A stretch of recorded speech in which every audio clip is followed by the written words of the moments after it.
Ang sinag ng hapon sa Tagaytay ay may kakaibang kinang isang ginintuang liwanag na nagbibigay buhay sa bawat dahon at bulaklak sa malawak na hardin ng Hacienda del Sol.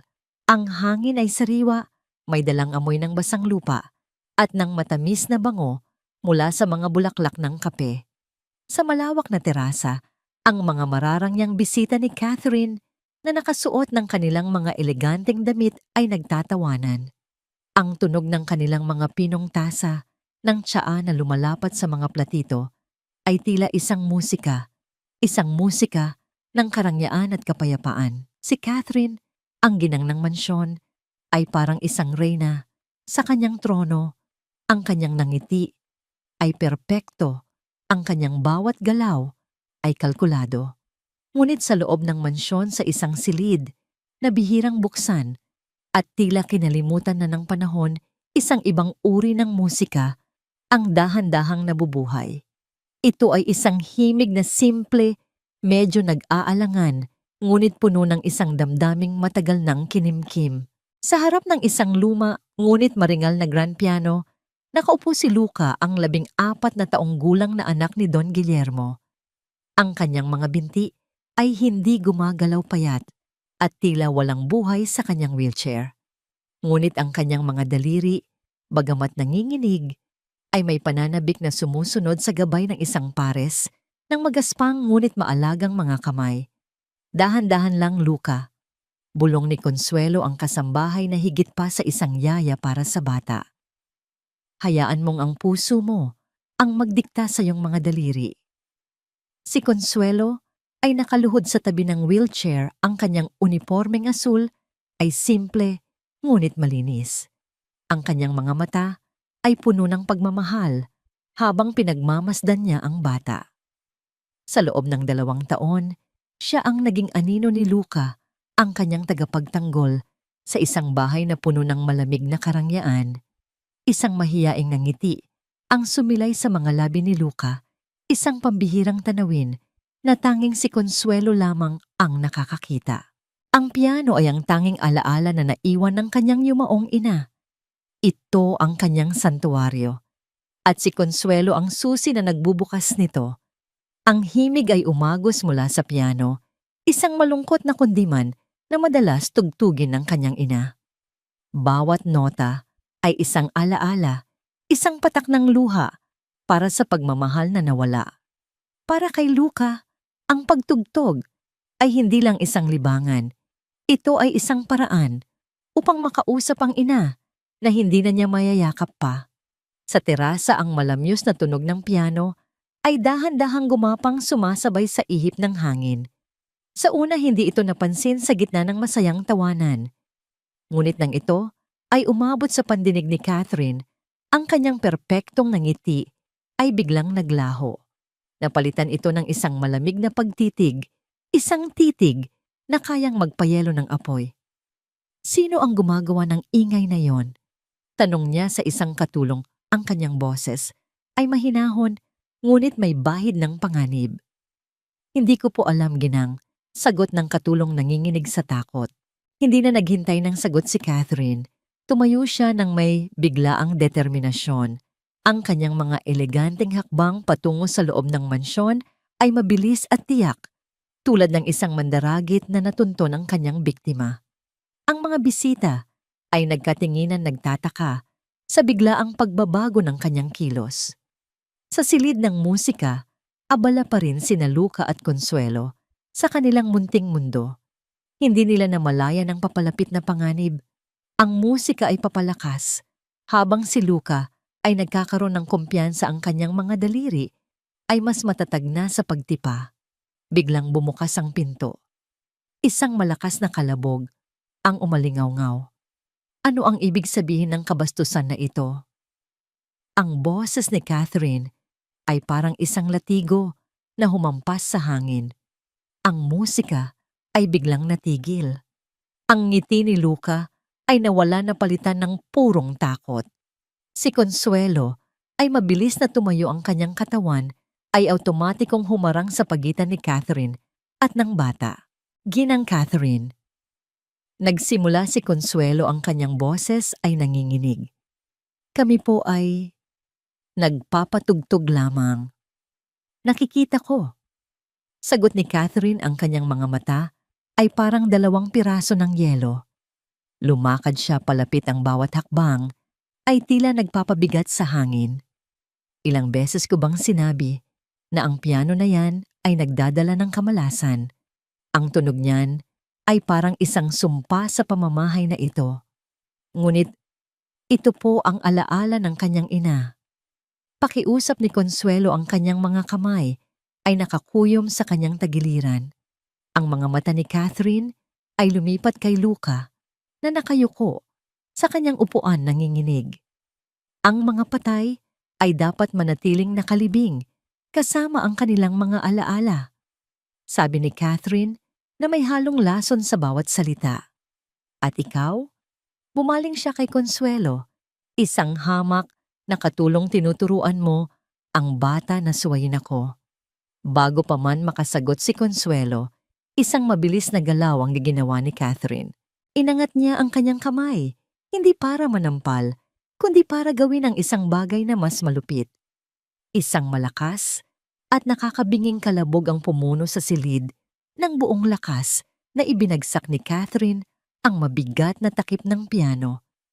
Isang matinis na sigaw ng sakit ang kumawala mula sa lalamunan ni Luca. Ang kanyang mga daliri ay naipit sa pagitan ng takip at ng mga teklado. Ang musika ay napalitan ng isang taghoy ng purong paghihirap. Luca, sigaw ni Consuelo, ang takot at galit ay sumabog sa kanyang dibdib. Hindi na siya nag-isip. Ang kanyang instinct bilang isang tagapagtanggol, bilang isang ina sa puso ang nanaig. Buong lakas niyang itinulak si Catherine palayo sa piano. Huwag ninyong saktan ng bata. Sigaw niya, ang kanyang boses ay basag sa galit at luha. Si Catherine ay natumba sa sahig, ang kanyang marangyang damit ay nagusot. Ang kanyang mukha ay nagpakita ng pagkagulat na agad na palitan ng isang nag-aapoy na galit. Ngunit bago pa man siya makapagsalita, isang anino ang tumakip sa bukana ng pinto. Isang malalim at makapangyarihang boses ang bumasag sa tensyon. Anong kaguluhan ito? Si Don Guillermo, ang amo ng hasyenda, ang ama ni Luca, ay nakatayo roon. Ang kanyang mukha na pagod mula sa isang mahabang araw sa plantasyon ay nagpapakita ng pagkalito at papalapit na galit. Ang kanyang mga mata ay nakita ang eksena, si Luca na umiiyak sa sakit, si Consuelo na nakatayo na tila isang hayop na handang umatake, at ang kanyang asawang si Catherine na nasa sahig at mukhang isang kaawa-awang biktima. Sa isang iglap, ang ekspresyon ni Catherine ay nagbago. Ang galit ay napalitan ng mga artipisyal na luha. Ang kanyang mga balikat ay nanghina. Guillermo, mahal ko. Humikbi siya, ang kanyang boses ay puno ng pagkukunwaring takot. Salamat at dumating ka. Ang babaeng iyan, sinubukan niya akong saktan.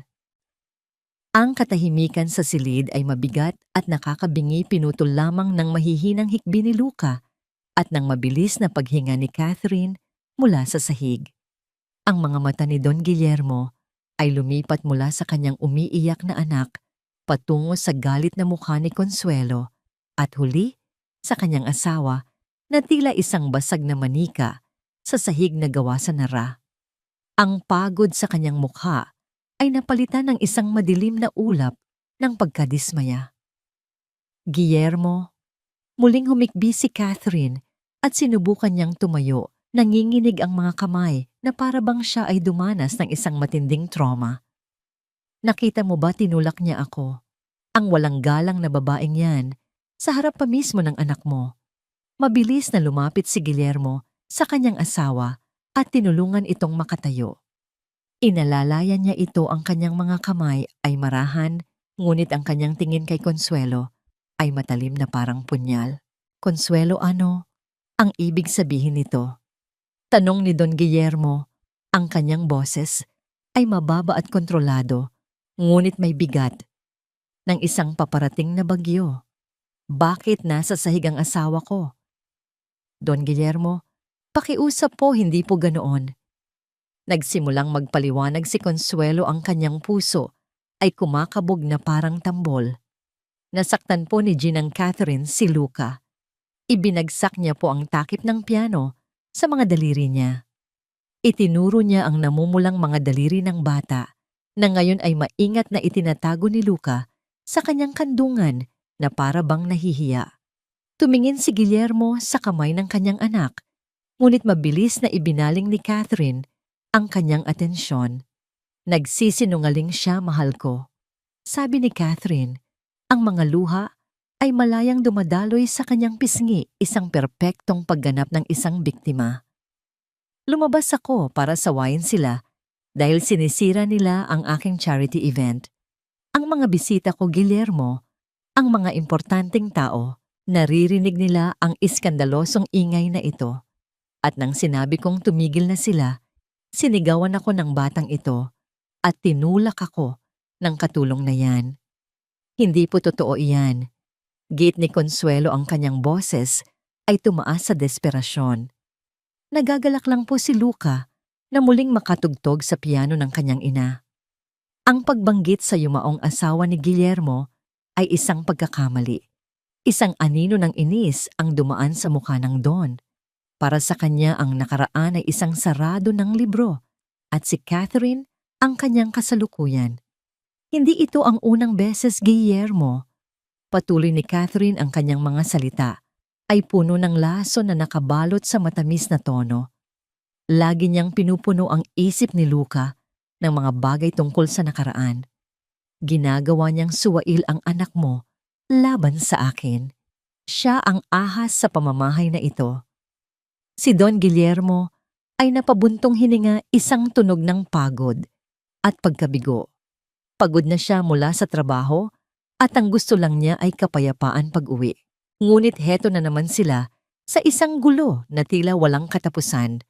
At sa pagitan ng kanyang maganda at umiiyak na asawa at ng isang simpleng kasambahay, ang kanyang isip na napagod na sa mga problema sa negosyo ay pinili ang mas madaling paniwalaan. Tumingin siya kay Consuelo, hindi na bilang isang pinagkakatiwalaang tagapag-alaga, kundi bilang isang problema na kailangang alisin. Tama na. Utos niya, ang kanyang boses ay malamig at pinal. Consuelo, humingi ka ng tawad kay Ginang Catherine. Natigilan si Consuelo. Ang mga salita ay tila tumusok sa kanyang lalamunan. Humingi ng tawad para sa pagtatanggol sa isang batang sinasaktan. Pero Ginoo, wala po akong kasalanan. Pakiusap niya, ang kanyang mga mata ay nagsusumamo. Sinabi kong humingi ka ng tawad. Sigaw ni Don Guillermo, sa wakas ay nawala ang kanyang pagpipigil. Ang kanyang sigaw ay umaling-awngaw sa buong silid, pinatahimik maging ang mga kuliglig sa labas. Nanginginig na yumuko si Consuelo. Ang kanyang dignidad ay durog na durog, ngunit mas masakit ang katotohanang walang naniniwala sa kanya na si Luca ay naiwang walang tagapagtanggol. Patawad po, Ginang. Bulong niya, ang mga salita ay parang lason sa kanyang dila. Ngumiti si Catherine sa likod ng kanyang mga pekeng luha. Isang ngiti ng tagumpay, ngunit hindi pa tapos si Don Guillermo.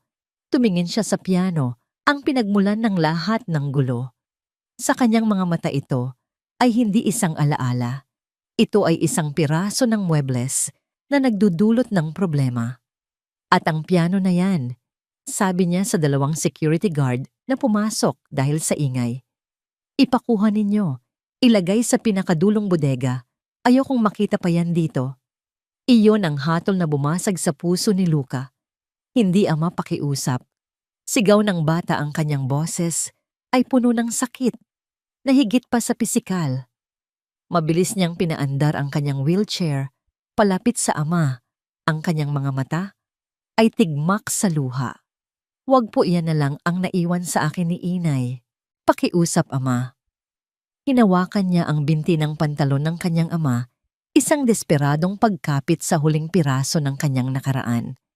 Inalis ni Don Guillermo ang kamay ng kanyang anak mula sa kanyang binti. Hindi ito marahas, ngunit ito ay malamig. at walang pakiramdam. Isang pagtatakwil na mas masakit kaysa sa anumang sampal. Tumigil ka, Luka, sabi niya. Ang kanyang boses ay walang emosyon. Isa lamang itong muebles, huwag kang mag-inarte. Binitawan niya ang anak at inakay ang kanyang asawa palabas ng silid. Halika na, mahal ko, magpahinga ka na. Naiwan sina Consuelo at Luka sa umaalingaw-ngaw na katahimikan na para bang isang buhawi ang dumaan at sinira ang lahat.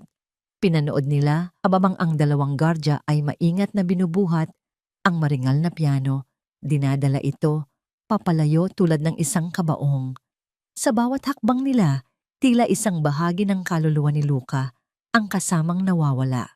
Nang tuluyan ng mawala ang piano, ang tanging natira na lang ay ang iyak ni Luka. Isang iyak na tahimik ngunit puno ng matinding kalungkutan. Nilapitan ni Consuelo ang bata. Lumuhod siya sa harap niya at marahang hinawakan ng kanyang mga namamagang daliri. Walang salitang namutawi sa kanyang bibig. Ano pa ba ang sasabihin? Niyakap na lamang niya ang bata. Hinayaan nitong ilabas ang lahat ng sakit sa kanyang mga balikat. At habang yakap niya si Luka, alam ni Consuelo na isang mas madilim na kabanata ang nagsisimula pa lamang sa Hacienda del Sol. Kinagabihan ang mansyon ay nabalot ng isang di pangkaraniwang katahimikan, isang katahimikang mas nakakabahala kaysa sa anumang ingay. Hindi makatulog si Consuelo. Ang imahe ng mga mata ni Luka na puno ng kawalan ng pag-asa ay patuloy na bumabalik sa kanyang isipan. Hating gabi na, nang siya ay bumangon para tingnan ang bata. Dahan-dahan siyang naglakad sa pasilyo, ang bawat hakbang ay maingat. Nang malapit na siya sa silid ni Luka, napansin niya ang isang manipis na sinag ng ilaw mula sa ilalim ng pinto. Narinig niya ang isang mahinang bulong. Dahan-dahan niyang inilapit ang kanyang tainga sa pinto. Inumin mo na ito, anak. Narinig niyang sabi ni Catherine. Ang kanyang boses ay malambing na parang isang anghel. Ito ang iyong mga bitamina para mabilis kang lumakas at hindi ka na laging malungkot. Sumilip si Consuelo sa maliit na siwang ng pinto. Nakita niya si Catherine na nakaupo sa gilid ng kama ni Luka. Hawak ang isang baso ng gatas, ngunit hindi ang gatas ang nakakuha ng kanyang atensyon. Sa ibabaw ng bedside table sa ilalim ng malamlam na ilaw ng lampara, kumislap ang isang bagay na metal, isang maliit na hiringgila. Nakita ni Consuelo sa kanyang pagkasindak kung paano mabilis na kinuha ni Catherine ang hiringgila. Itinago ito sa ilalim ng baso at maingat na itinurok ang laman nito sa gatas. Hinalo niya ito gamit ang isang kutsarita na para bang wala lang. Ayan, inumin mo na lahat, sabi ni Catherine. Iniaabot ang baso kay Luka. Para mahimbing ang tulog mo. Naramdaman ni Consuelo ang pag-akyat ng yelo sa kanyang mga ugat. Iyon ay hindi bitamina. Iyon ay isang kasinungalingan. At habang pinapanood niya si Luka na inumin ang bawat patak ng gatas na may lason, alam niya na ang laban para sa kaluluwa ng bata ay nagsisimula pa lamang. At siya, isang hamak na kasambahay, ay mag-isang haharap sa demonyong nagaanyong anghel. Kinabukasan, isang mabigat na kumot ng katahimikan ang bumalot sa hapagkainan ng Hacienda del Sol. Ang sikat ng araw na pumapasok sa malalaking bintana ay tila hindi kayang pawiin ang lamig na namamagitan sa mga taong naroon. Si Don Guillermo ay nasa kabisera ng mesa, nagbabasa ng dyaryo na may kunot sa noo, isang pader na itinayo niya laban sa mga problema sa loob ng bahay. Si Catherine sa kanyang kanan ay perpekto sa kanyang anyo. Ang kanyang nangiti ay kasing tamis ng papaya na nasa kanyang plato, ngunit ang kanyang mga mata ay may matalas na pagbabantay. Sa kabilang dulo, nakaupo si Luka, o mas tamang sabihin, nakalungay-ngay siya sa kanyang wheelchair. Napansin agad ni Consuelo ang pagbabago habang inilalapag niya ang mainit na pandesal sa mesa. Ang mga mata ng bata na kahapon lamang ay puno ng sakit at pighati. Ngayon ay malabo at walang kislap. Ang kanyang mga paggalaw ay mabagal at bawat subo ng pagkain ay tila isang malaking pasanin. Minsan nahulog ang kanyang kutsara sa sahig, ngunit tila hindi man lang niya ito namalayan hanggang sa pulutin ito ni Consuelo. Mukhang napasarap ang tulog ng ating kampyon. Sabi ni Catherine, ang kanyang boses ay umaapaw sa pagkukunwaring pag-aalala. Hinawakan niya ang braso ng kanyang asawa. Tingnan mo, mahal ko ang epekto ng mga bitamina ko. Nakakatulong ito sa kanya na magkaroon ng mahimbing na pahinga para hindi siya laging balisa. Sumulyap si Don Guillermo sa kanyang anak saglit. Nakita niya ang pagiging matamlay nito, ngunit sa kanyang isip na puno ng mga numero at kontrata ito ay isang simpleng kaso ng pagod. Mas madaling paniwalaan ang paliwanag ni Catherine kaysa harapin ang mas malalim na problema. Mabuti kung ganoon kung sagot niya at ibinalik ang atensyon sa dyaryo. Kailangan kong umalis patungong Maynila. May mahalagang pulong sa mga investor, baka 2 araw akong mawawala. Mag-iingat ka, mahal, sabi ni Catherine. Hinalikan ito sa pisngi. Huwag kang mag-alala dito. Ako na ang bahala sa lahat, lalo na kay Luca. Ang mga salitang ako na ang bahala kay Luca ay nagpadala ng malamig na kilabot sa gulugod ni Consuelo. Ito ay hindi isang pangako ng pag-aalaga. Ito ay isang babala. Matapos ang almusal personal na nagpaalam si Don Guillermo kay Luca. Magpakabait ka, anak. Sabi niya, isang awkward na tapik sa balikat ang tanging naibigay niya. Pagkatapos ay umalis na siya dala-dala ang kanyang maleta at ang kanyang pagkabulag sa katotohanan. Ang pag-alis ni Don Guillermo ay tila isang senyales. Nagbago ang ihip ng hangin sa mansyon. Ang pagkukunwari ay natapos na. Habang naglilinis si Consuelo sa kusina, naramdaman niya ang presensya ng isang tao sa kanyang likuran. Ang mga halaman sa hardin ay kailangang diligan. Utos ni Catherine ang kanyang boses ay wala ng bahid ng tamis. At pagkatapos linisin mo ang bodega. Gusto kong kuminang yon. Iyon ay mga gawaing hindi karaniwang para sa kanyang mga trabahong mas mabigat at nakakapagod. Alam ni Consuelo na ito ang simula ng kanyang parusa. Ngunit tumango na lamang siya. Opo, Ginang. Habang siya ay nagdidilig sa ilalim ng matinding sikat ng araw, nakita niyang lumabas si Jacinta, ang matandang katiwala ng mansyon, na may dalang isang baso ng malamig na tubig. Si Jacinta ay matagal nang naninilbihan sa pamilya mula pa noong nabubuhay ang unang asawa ni Don Guillermo. Ang kanyang katapatan ay nasa pamilya, hindi sa bagong ginang. Uminom ka muna, Consuelo, sabi ni Jacinta. Ang kanyang boses ay mahina, ngunit may awtoridad. Baka matuyot ka riyan. Salamat po, Nana Jacinta. Sagot ni Consuelo, tinanggap ang baso nang may pasasalamat. Sumandal si Jacinta sa isang poste. Ang kanyang mga mata ay nakatingin sa malayo. Noong nabubuhay pa ang yumaong si Senyora Aurora, ang hardin na ito ay puno ng tawanan. Si Luca ay laging nagtatakbo dito. Isang buntong hininga ang kumawala sa kanyang mga labi. Ngayon, ang tanging maririnig mo na lang ay ang ihip ng hangin. Tumingin siya kay Consuelo, ang kanyang mga mata ay matalas at puno ng kahulugan. Maraming nagbago simula nang dumating ang bago mong amo. Ano po ang ibig ninyong sabihin? Tanong ni Consuelo, bagamat may hinala na siya. Ang mga doktor, simpleng sabi ni Jacinta. Ang doktor ng pamilya na kilala ko mula pagkabata. Ang espesyalista para sa mga binti ni Luca. Lahat sila pinalitan niya. Pumili siya ng mga mga doktor na hindi natin kilala. Mga doktor na tanging sa kanya lang nakikipag-usap. Ang mga salita ni Jacinta ay tumama kay Consuelo na parang isang sampal. Ito ang piraso ng palaisipan na kanyang hinahanap. Isang sistematikong pag-aalis ng sinumang maaaring makapansin, sinumang maaaring magtanong. Mag-ingat ka, Consuelo. Huling sabi ni Jacinta bago tumalikod at bumalik sa loob. Sa pamamahay na ito, ang mga pader ay may tainga, ngunit ang mga bibig ay laging nakasara. Ang babala ni Jacinta ang nagtulak kay Consuelo na kumilos. Hindi na siya maaaring maghintay. Kailangan niya ng pruweba. Ang kanyang takot ay napalitan ng isang matibay na determinasyon. Hinintay niya ang kanyang pagkakataon. Nang hapon na yon umalis si Catherine para sa isa sa kanyang mga sosyal na pagtitipon. Ang mansyon ay tahimik. Ito na ang oras.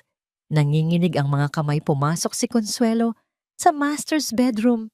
Ang silid ay malawak at marangya at napakalamig. Ang amoy ng mamahaling pabango ni Catherine ay nakasusulasok. Ang kanyang puso ay dumadagundong sa kanyang dibdib. Kung mahuli siya, katapusan na niya. Hindi siya nag-aksaya ng panahon. Ang kanyang target ay hindi ang aparador ng mga alahas o ang mga drawer na puno ng pera. Dumiretso siya sa banyo sa maliit na basurahan sa ilalim ng lababo na nababalutan ng ginto. Nanginginig niyang itinaas ang plastic bag sa ilalim ng mga bulak na may pampatanggal ng kolorete at mga walang lamang bote ng cream. Nakita niya ito. Isang maliit na bote na gawa sa maitim na salamin kulay amber. Wala itong etiketa. Walang pangalan. Ngunit alam niyang ito iyon. Inalog niya ito. Walang laman. Katulad ng nakita niya kagabi. Mabilis niyang kinuha ang kanyang luma at gasgas ng cellphone mula sa kanyang bulsa. Ang kamera nito ay malabo, ngunit sapat na. Itinapat niya ang bote sa liwanag at kinuhanan ito ng litrato. Ang tunog ng pag-click ng kamera ay tila isang pagsabog sa katahimikan ng silid. Isinilid niya ang bote, pabalik sa basurahan, at maingat na ibinalik ang lahat sa ayos. Hinga siya ng malalim, sinusubukang pakalmahin ang kanyang sarili. Nagawa niya, mayroon na siyang isang bagay. Hindi niya alam kung ano, pero isa itong simula. Nang siya ay patalikod na para lumabas, narinig niya ang isang tunog na nagpatigil sa pagtibok ng kanyang puso. Ang malutong na tunog ng pagbukas ng pinto ng kwarto. Ano sa tingin mo ang ginagawa mo sa aking silid? Ang boses ni Catherine, malamig na parang yelo, ay tumusok sa kanyang likuran. Nanigas si Consuelo sa kanyang kinatatayuan. Nahuli siya. Ang kanyang mga mata ay napako sa figura ni Catherine na nakatayo sa may pinto. Ang kanyang mga braso ay nakahalukip-kip at ang kanyang muka ay isang maskara ng malamig na tagumpay. Ang pabango ni Catherine ay tila lalong tumapang, sinasakop ang bawat sulok ng silid, sinasakal ang hangin. Tinanong kita. Ulit ni Catherine, ang kanyang boses ay mahinahon, ngunit bawat salita ay may talim. Dahan-dahan siyang lumakad palapit, ang kanyang mga takong ay lumilikha ng nakakabinging tunog sa sahig na kahoy. Ano ang ginagawa mo rito?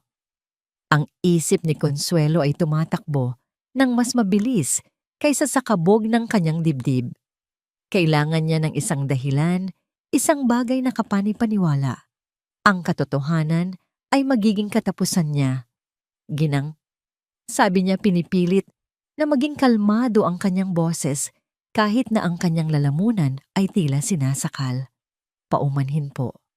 Naglilinis po ako sa pasilyo at may naamoy po akong kakaiba mula sa banyo ninyo. Parang amoy kemikal na tumamatagas. Pumasok lang po ako para tingnan kung may problema. Ang kanyang mga mata ay nanatiling nakayuko, isang perpektong pagganap ng isang nag-aalalang kasambahay. Hindi sumagot si Catherine. Nilagpasan niya si Consuelo at pumasok sa banyo. Narinig ni Consuelo ang pagbukas ng mga kabinet, ang pag-agos ng tubig mula sa gripo. Bawat segundo ng katahimikan ay isang pagpapahirap. Hawak niya ng mahigpit ang cellphone sa kanyang bulsa. Ang init nito ay tila isang nagbabagang uling sa kanyang palad. Lumabas si Catherine mula sa banyo, ang kanyang muka ay walang emosyon. Wala naman akong naamoy na kakaiba. Sabi niya, ang kanyang mga mata ay hindi bumibitiw sa pagkakatitig kay Consuelo. Siguro ay guni-guni mo lang yon. Pagod ka na siguro. Siguro nga po, Ginang. Mabilis na sagot ni Consuelo. Pasensya na po ulit sa abala. Mabuti, sabi ni Catherine. Lumapit siya ng husto sapat na para maramdaman ni Consuelo ang lamig na nagmumula sa kanya. Bumalik ka na sa iyong trabaho. At sa susunod, Consuelo, siguraduhin mong kumatok ka muna bago pumasok sa aking pamamahala. Ang salitang pamamahala ay hindi lamang tumutukoy sa silid. Ito ay isang malinaw na babala. Opo, Ginang. Nang walang isa pang salita, mabilis na tumalikod si Consuelo at naglakad palabas ng silid. Naramdaman niya ang mga mata ni Catherine na nakatutok sa kanyang likuran, isang titig na mas masakit kaysa sa isang pisikal na sampal. Hindi siya tumakbo. Pinilit niyang maglakad ng normal kahit na ang bawat hakbang ay tila 1 milya ang layo. Nang makalabas siya sa pasilyo at mailiko sa kanto, sumandal siya sa pader at hinabol ang kanyang hininga. Nanginginig ang kanyang buong katawan. Nakaligtas siya ngunit sa isang hibla lamang ng buhok. Alam niyang hindi naniwala si Catherine sa kanyang palusot. Ang laro ay nagsimula na. Ngayon, hindi na lamang siya isang tagapag-alaga. Siya ay isang kalaban sa isang digmaang walang nakakaalam. Huminga siya ng malalim at kinapa ang cellphone sa kanyang bulsa. Ang litrato. Ito ang kanyang tanging sandata. Kailangan niyang malaman kung ano ang nasa boteng iyon. Kailangan niyang ipadala ang litrato ngayon na. Dahil alam niya sa kaibuturan ng kanyang puso na bawat oras na lumilipas ang lason sa gatas ni Luca ay unti-unting pumapatay sa kinabukasan ng bata. Ang sumunod na mga araw sa Hacienda del Sol ay naging isang larangan ng digmaan na nababalot ng katahimikan. Ang mga ngiti ay naging sandata at ang mga simpleng salita ay naglalaman ng mga nakatagong banta. Si Consuelo ay kumikilos na parang isang sundalo sa teritoryo ng kaaway. Ang bawat galaw niya ay maingat at kalkulado. Matapos ang insidente sa silid ni Catherine, alam ni Consuelo na siya ay binabantayan. Ang mga mata ng Ginang ay tila laging nasa kanya. Kapag siya ay nagwawalis sa pasilyo, bigla na lang lilitaw si Catherine para suriin kung may naiwang alikabok. Kapag siya ay naghahanda ng pagkain sa kusina, papasok ito para punahin ang dami ng asin o ang paraan ng pagkakahiwa ng mga gulay. Ito ay isang laro ng nerbiyos, isang paraan upang iparamdam sa kanya na siya ay walang kawala, na ang bawat kilos niya ay nasa ilalim ng mikroskopyo. Ngunit si Consuelo ay hindi nagpatinag. Sa labas siya ay ang dating masunurin at tahimik na kasambahay, ngunit sa loob ang kanyang isip ay walang tigil sa pag-iisip. Ang litrato sa kanyang cellphone ay parang isang apoy na nagbibigay sa kanya ng lakas. Nang gabing iyon, matapos niyang siguraduhin na mahimbing nang natutulog si Luca, isang pagtulog na alam niyang hindi natural, pumasok siya sa kanyang maliit na kwarto sa likod ng mansyon. Dito sa wakas ay malaya siyang makahinga. Kinuha niya ang kanyang lumang cellphone, ang screen ay basag sa isang sulok, at tinitigan ang malabong litrato ng boteng amber.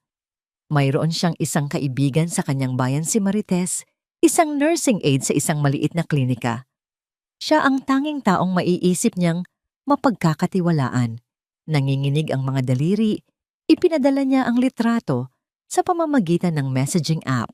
Tess, pasensya na sa abalaan niya sa kanyang mensahe. Nakita ko lang ito sa bahay ng amo ko. Pwede mo bang itanong sa Dr. John kung ano ito? Sabi kasi bitamina daw pero nag-aalala ako. Sinadya niyang gawing simple ang kanyang tanong. Ayaw niyang magbigay ng masyadong detalye na maaring ikapahamak niya o ni Marites. Pagkatapos ipadala ang mensahe, pinatay niya ang internet ng kanyang cellphone. Hindi niya kayang hintayin ang sagot. Ang bawat segundo ng paghihintay ay isang pagpapahirap. Kinabukasan ang parusa ni Catherine ay nagpatuloy sa isang mas masakit na paraan. Nasa hapagkainan sila para sa pananghalian. Ngunit sa pagkain ay tila walang nagbabago. Ang mga mata ni Ginang ay tila laging nasa kanya. Kailangan niyang malaman kung ano ang nasa boteng iyon. Kailangan niyang ipadala ang litrato para sa panahyalian. Si Luca ay muling matamlay, halos hindi ginagalaw ang kanyang pagkain. Naghahain si Consuelo ng mainit na sabaw ng tinola. Habang inilalapag niya ang mangkok sa harap ni Catherine, biglang iginalaw ng ginang ang kanyang kamay na para bang may inaabot. Ang pagkilos ay sinadya. Ang braso ni Catherine ay tumama sa kamay ni Consuelo.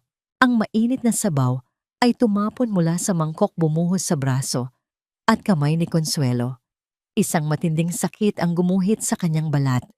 Napasigaw siya ng mahina at napaatras. Nabitawan ang mangkok na bumagsak at nabasag sa sahig. Ang tunog ng nabasag na porselana ay umalingaw-ngaw sa buong silid. Aray! Sigaw ni Catherine, hawak ang kanyang kamay na para bang siya ang nasaktan. Consuelo, ano ba naman yan? Tingnan mo ang ginawa mo, halos mapaso ako. Nakatayo lang si Consuelo, hindi makapaniwala sa nangyari. Ang kanyang braso ay namumula at kumikirot, ngunit ang sakit sa kanyang puso ay mas matindi.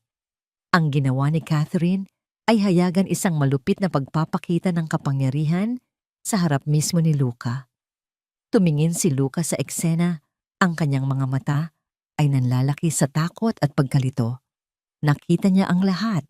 Nakita niya ang sinadyang paggalaw ng kanyang madrasta. Hindi po sinasadya ginang patawad po. Sabi ni Consuelo, pinipigilan ang mga luhang nagbabadyang tumulo. Yumuko siya para pulutin ang mga basag na piraso, hindi alintana ang sakit sa kanyang kamay. Hayaan mo na yan. Utos ni Catherine. Hindi ka na marunong mag-ingat. Lumabas ka muna at gamutin mo iyang katangahan mo.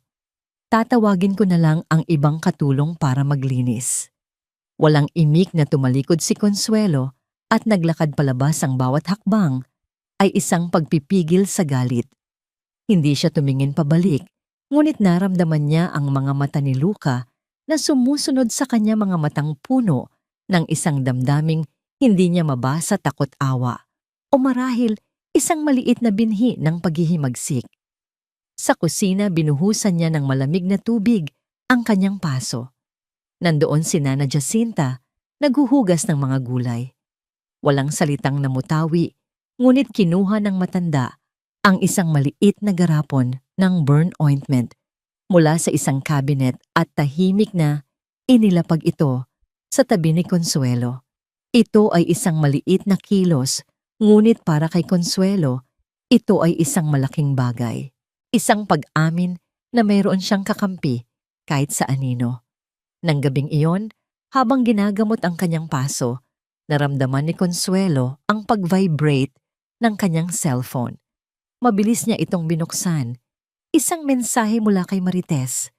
Ang kanyang puso ay nagsimulang kumabog ng mabilis.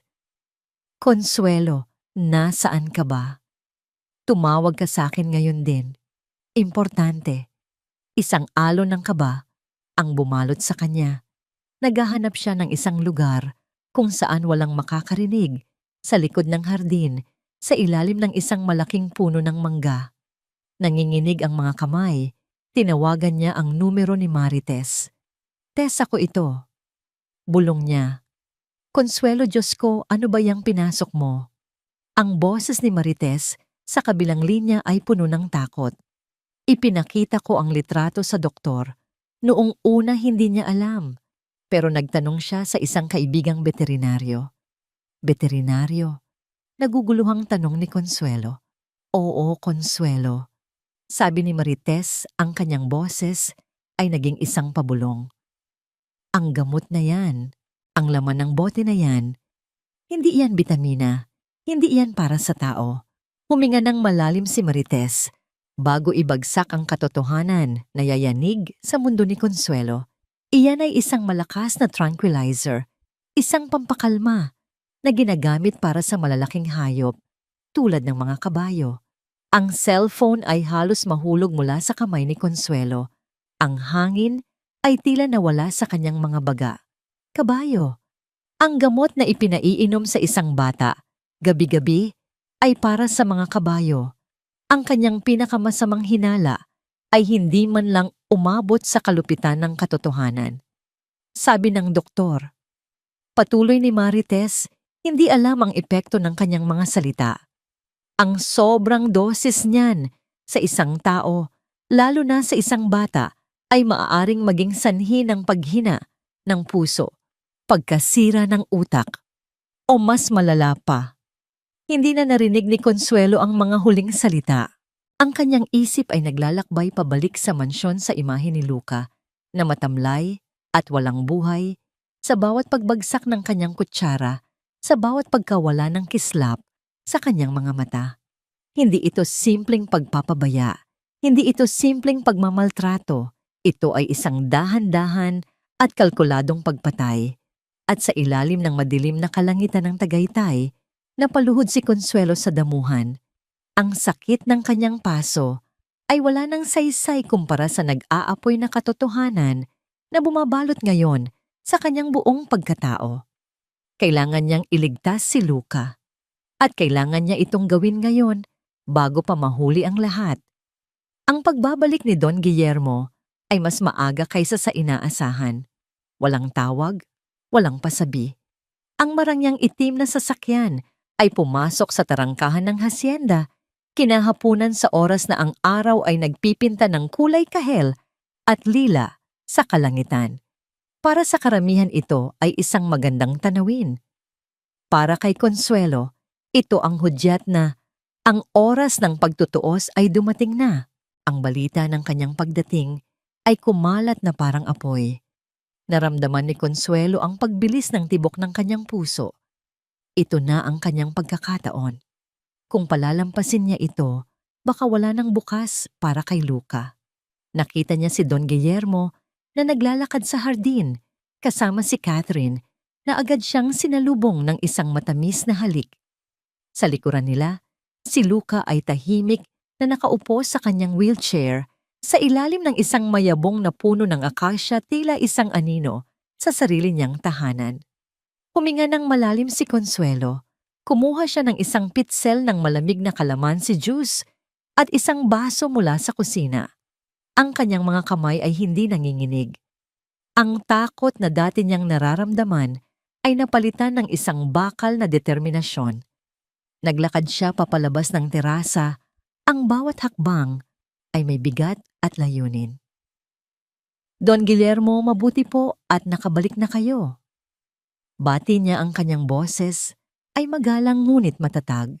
Consuelo, simpleng sagot ng Don ang kanyang atensyon ay nasa asawa pa rin. Ngunit hindi si Don Guillermo ang pakay ni Consuelo. Lumapit siya sa wheelchair ni Luca. Lumuhod siya sa tabi nito para maging magkapantay ang kanilang mga mata.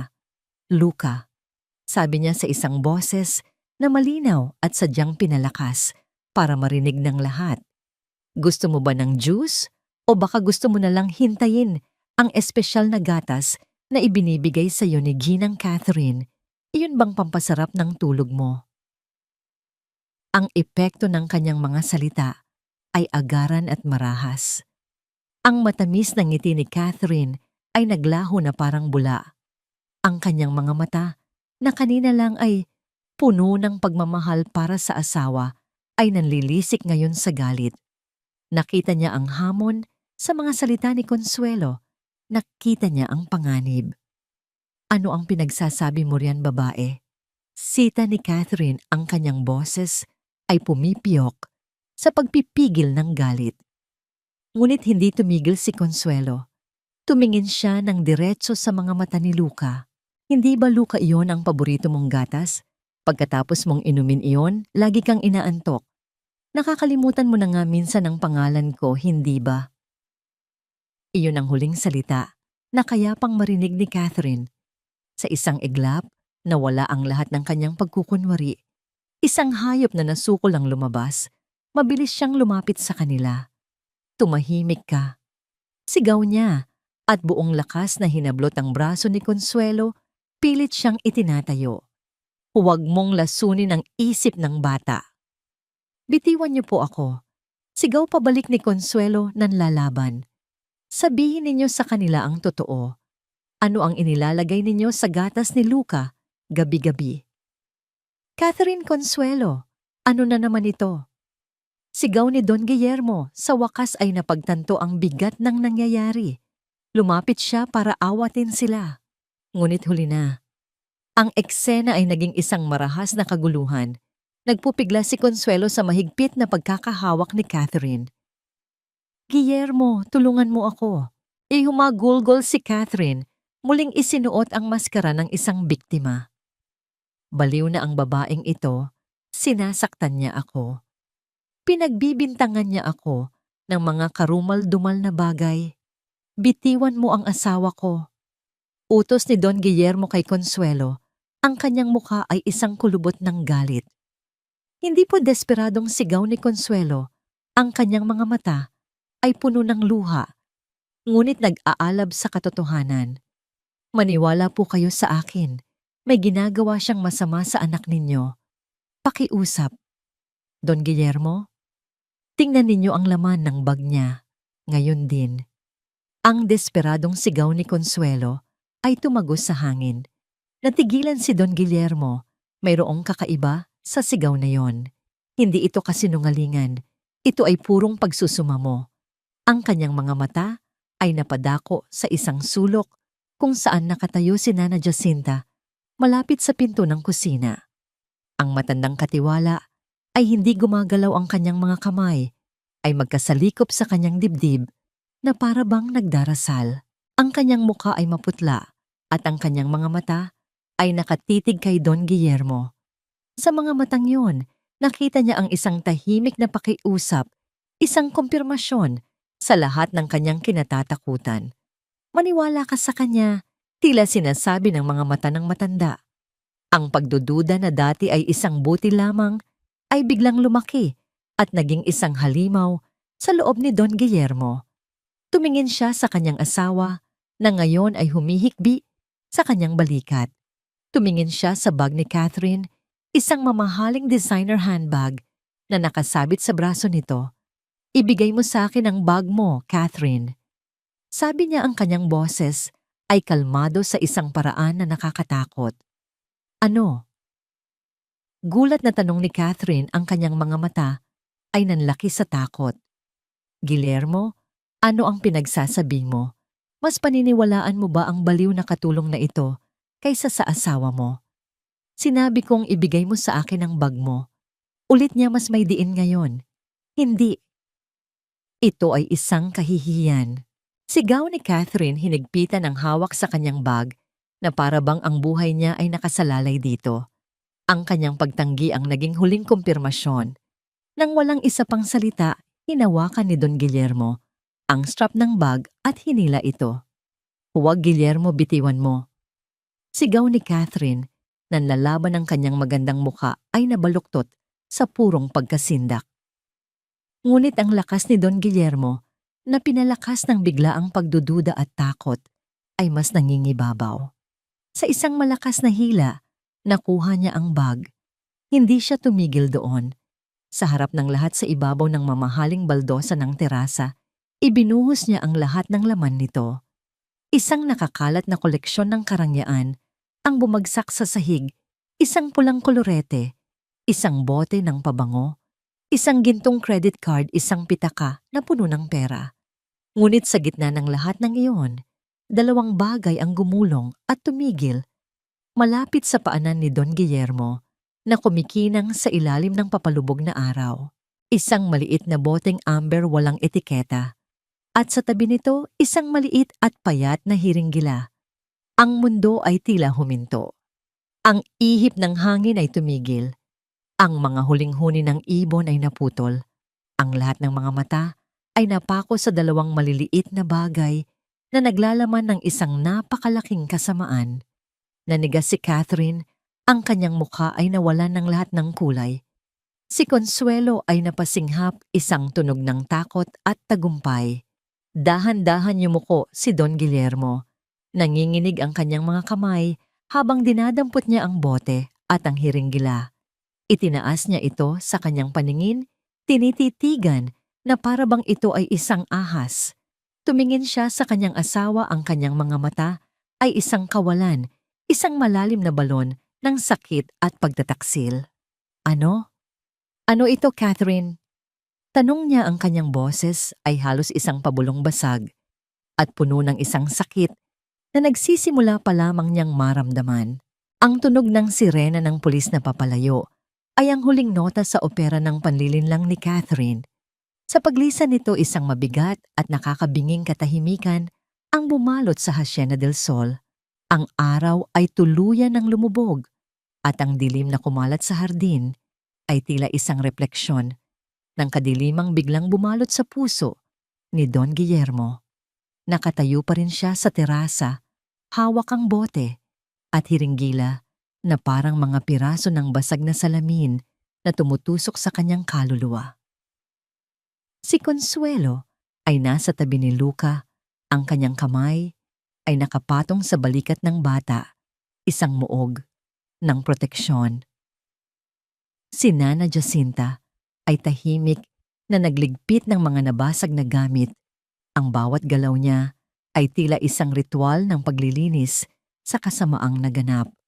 Walang nagsasalita, walang gumagalaw, lahat ay tila naghihintay bagamat hindi nila alam kung para saan.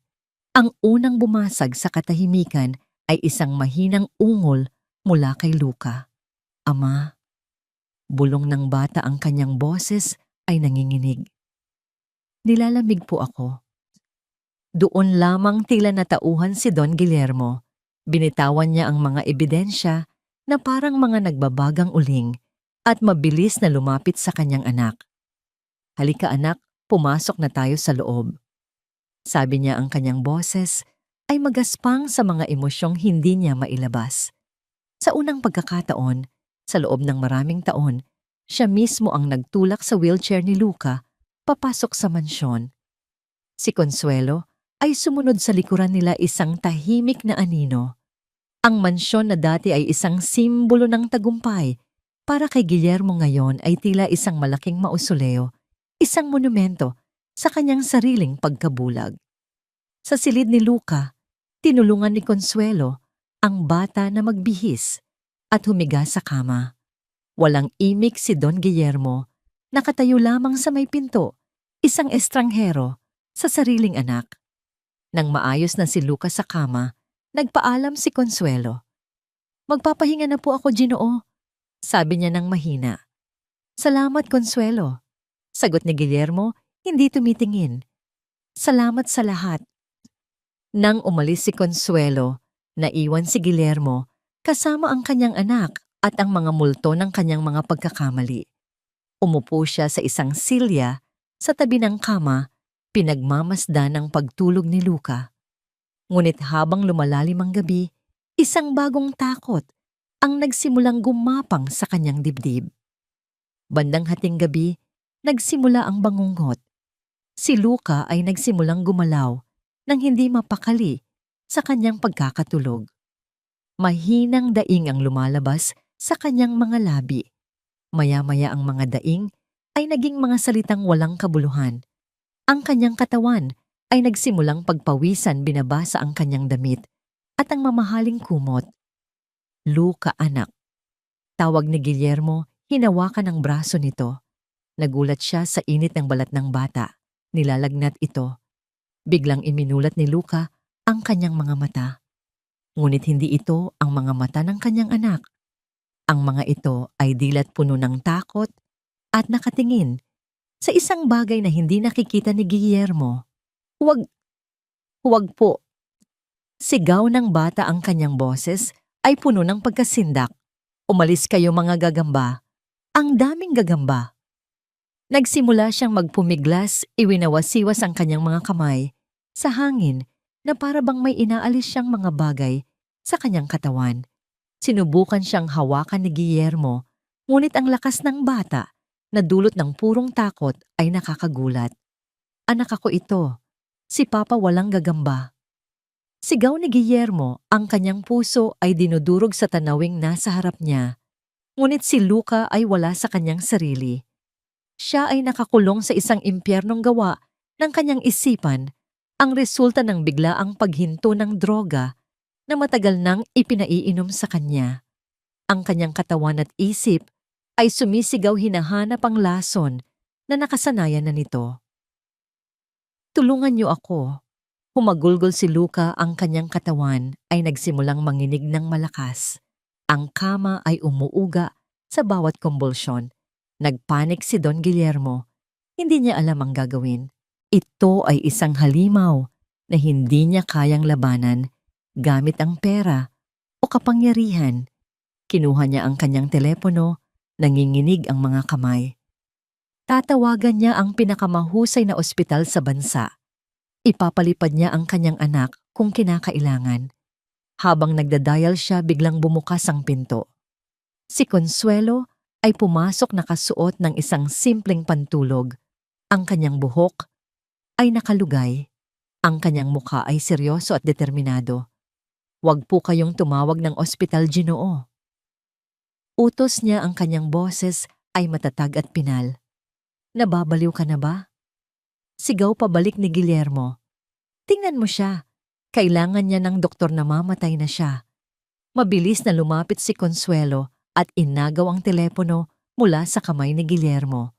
"Kung dadalhin ninyo siya sa ospital, bibigyan lang nila siya ng ibang gamot para pakalmahin siya." Paliwanag niya, ang kanyang boses ay mabilis ngunit malinaw. Isa pang kemikal para palitan ang dating kemikal. Hindi siya gagaling. Kailangan nating ilabas ang lason sa katawan niya, hindi takpan ng isa pang lason. Si Guillermo ay natigilan na pagtanto ang katotohanan sa mga salita ni Consuelo. Hindi na nag-aksaya ng panahon si Consuelo. Lumapit siya sa kama at nang walang pag-aalinlangan umupo sa likuran ni Luca. Niyakap niya ang nanginginig na katawan ng bata, ginamit ang sarili niyang katawan bilang isang kalasag laban sa mga demonyo ng bata. "Shh! Andito lang ako, Luca. Andito lang si Nanay Consuelo." Bulong niya sa tainga ng bata habang marahang iniugoy ang katawan nito. "Ilabas mo lang lahat. Huwag kang matakot. Ligtas ka." Si Guillermo ay nakatayo lamang, isang walang silbing manonood sa paghihirap ng kanyang sariling anak. Ang imahe ni Consuelo na yakap-yakap si Luca, isang hamak na kasambahay na nagpapakita ng isang pagmamahal na higit pa sa inaasahan ay isang sampal sa kanyang pagiging ama. Ano? Ano ang gagawin ko?" Tanong niya, ang kanyang boses ay basag puno ng kawalan ng pag-asa. "Kumuha po kayo ng bimpo at isang palanggana ng malamig na tubig." Utos ni Consuelo. Hindi inaalis ang tingin kay Luca. "At isang balde." Susuka po siya. "At pagkatapos maupo kayo sa tabi niya. Hawakan ninyo ang kamay niya. Kailangan niyang maramdaman na nandito ang kanyang ama.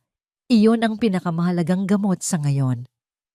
Sumunod si Don Guillermo na parang isang robot. Kumuha siya ng mga bimpo, tubig at isang balde. Bawat kilos niya ay mabigat puno ng pagsisisi. Bumalik siya at nakita niyang si Luca ay nagsusuka na isang mapait na likido lamang ang lumalabas. Si Consuelo ay naroon, hinahaplos ang kanyang likod. Nililinis ang kanyang bibig, hindi nagpapakita ng anumang pandidiri. Tanging pag-aalaga lamang. Lumuhod si Don Guillermo sa kabilang panig ng kama. Kinuha niya ang nanginginig at basang-basa sa pawis na kamay ng kanyang anak. Ang gabi ay naging isang mahaba at walang katapusang laban. Nagkaroon ng mga sandali na si Luca ay kumalma at mga sandali na ang mga kumbulsyon at sigaw ay bumabalik ng mas malakas. Sa gitna ng lahat ng iyon, hindi binitiwan ni Guillermo ang kamay ng kanyang anak. Hindi binitiwan ni Consuelo ang pagkakayakap dito. Natutunan ni Don Guillermo ang tunay na kahulugan ng pagiging ama sa gabing iyon. Hindi ito ang pagbibigay ng mga laruan o pagbabayad ng matrikula. Ito ay ang paghawak sa isang balde habang ang iyong anak ay naglalabas ng lason sa kanyang katawan. Ito ay ang pananatili sa dilim kahit na ikaw mismo ay natatakot. Ito ay ang pag-aalay ng iyong sariling lakas kapag ang iyong minamahal ay wala nang natitira. Nang ang mga unang sinag ng araw ay nagsimulang pumasok sa bintana, ang laban ay tila humuhupa. Ang panginginig ni Luca ay humina. Ang lagnat ay bumaba. Ang kanyang paghinga ay naging mas malalim at mas kalmado. Sa wakas, siya ay nakatulog isang tunay at mahimbing na pagtulog sa unang pagkakataon sa loob ng maraming buwan. Ang silid ay puno ng amoy ng sakit at pawis, ngunit mayroon ding amoy ng tagumpay. Si Consuelo ay marahang humiwalay kay Luca at tumayo ang kanyang katawan ay nananakit sa pagod. Si Don Guillermo ay nakaupo pa rin sa sahig, nakasandal sa kama, ang kanyang mamahaling damit ay lukot at basa sa pawis. Ang kanyang mukha ay puno ng mga luha. Tumingin siya kay Consuelo, ang babaeng nagligtas sa kanyang anak, ang babaeng nagligtas sa kanya mula sa kanyang sarili. Hindi ko alam kung paano ka pasasalamatan. Sabi niya, ang kanyang boses ay isang garalgal na bulong, isang maliit at pagod na ngiti ang sumilay sa mga labi ni Consuelo. Tapos na po ang pinakamadilim na bahagi. Ginoo, sabi niya, ngayon po natin sisimulan ang pagbangon. Ang umaga ay dumating na may dalang isang marupok na kapayapaan. Ang hangin ay malinis at ang mga tunog ng hasyenda, ang huni ng mga ibon, ang kaluskos ng mga dahon ay tila mas malinaw kaysa dati. Ngunit sa loob ng kusina ang katahimikan ay mabigat puno ng mga salitang hindi masabi. Si Don Guillermo ay nakaupo sa mesa, hawak ang isang tasa ng kapeng barako na pinalamig na ng panahon. Ang kanyang mga mata ay nakapako sa kawalan. Hindi siya nakatulog kahit isang segundo. Ang mga imahe ng paghihirap ni Luca ay nakaukit sa kanyang isipan, isang permanenteng paalala ng kanyang matinding kapabayaan. Si Consuelo ay abala sa paghahanda ng lugaw, ang kanyang mga galaw ay tahimik ngunit may layunin. Alam niyang kailangan ni Luca ng isang bagay na madaling kainin paggising nito. Paminsan-minsan, sumusulyap siya kay Don Guillermo, nakikita ang bigat ng pagsisisi na nakapasan sa mga balikat nito. Biglang, ang katahimikan ay binasag ng isang marahas at walang tigil na tunog. Ang cellphone ni Don Guillermo na naiwan niya sa ibabaw ng counter ay nag-iingay at nagba-vibrate na parang isang dekuryenteng ahas. Sa screen, isang pangalan, ang kumikislap, Attorney Mendoza, ang kanyang pangunahing abogado at business partner. Hindi pinansin ni Guillermo ang tawag. Hinayaan niya itong magpatuloy hanggang sa tumigil. Ngunit pagkatapos lamang ng ilang segundo, muli itong tumunog. Mas mapilit, mas agaran. Sa pangatlong pagring na pabuntong hininga si Don Guillermo. Kinuha niya ang telepono, hindi dahil gusto niya kundi dahil sa nakasanayan. Guillermo, nasaan ka na ba? Bungad ng isang malakas at naiinis na boses mula sa kabilang linya. Kanina pa naghihintay ang mga taga Hong Kong. Ang deal na ito ay nagkakahalaga ng ₱250 billion. Kung hindi ka darating sa loob ng 1 oras, babawiin nila ang alok. Ang lahat ng pinaghirapan natin sa loob ng 6 na buwan ay mawawala. Nakinig si Guillermo, ngunit ang mga salita, billion deal alok ay tila walang kahulugan. Ang mga ito ay tunog mula sa isang malayong mundo, isang mundong hindi na niya kinabibilangan. Sumulyap siya sa hagdanan, iniisip ang kanyang anak na natutulog sa itaas. Ang anak na halos mamatay sa kanyang mga bisig kagabi. Ang anak na nangangailangan sa kanya ngayon, higit kailanman. Hindi ako makakapunta, Roberto. Sabi ni Guillermo, ang kanyang boses ay kalmado at tiyak. Isang sandali ng katahimikan ang sumunod sa kabilang linya na para bang hindi maproseso ni Attorney Mendoza ang kanyang narinig. Ano, nagbibiro ka ba? Sigaw nito. Guillermo, ito ang pinakamalaking deal sa kasaysayan ng ating kumpanya. Hindi ka maaaring hindi pumunta. May sakit ang anak ko. Simpleng sagot ni Guillermo. May sakit. Ipatawag mo ang pinakamahusay na doktor.